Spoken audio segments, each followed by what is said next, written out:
చోట ఆ రెండు కలిసి కృష్ణవేణి నదిగా మారాయి. అలా ప్రవహిస్తూ వస్తూ ఉండగా మన విజయవాడ అమ్మవారి కొండ అడ్డొచ్చిందండి. నదికి ఎప్పుడూ కూడా సముద్రంలో కలవటమే ఇష్టం. నదీనాం సాగరో గతిహి అంటారు.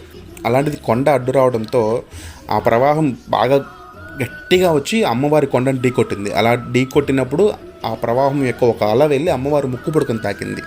అప్పుడు అమ్మవారు మాట్లాడారు అనమాట, ఆగు ఆగు, ఇది సమయం కాదు, యుగాంతం వస్తుంది, అప్పుడు ప్రళయం జరుగుతుంది, ఆ ప్రళయ కాలంలో నువ్వు వచ్చి నా ముక్కు పుడకను తాగుతూ కానీ యుగాంతానికి అదే గుర్తు అని కృష్ణవేణి నదికి అభయం ఇచ్చి ఇప్పుడు నా కొండకి ఒక రంధ్రం చేసుకొని నువ్వు ప్రవహిస్తూ వెళ్ళు అని చెప్పింది ఆ కృష్ణవేణి నది. ఇప్పుడు ఆ కృష్ణవేణి నది చాలా ఫోర్స్గా వచ్చి ఆ కొండను ఢీకొట్టడం వల్ల కొండ 3 శకలాలుగా విడిపోయింది.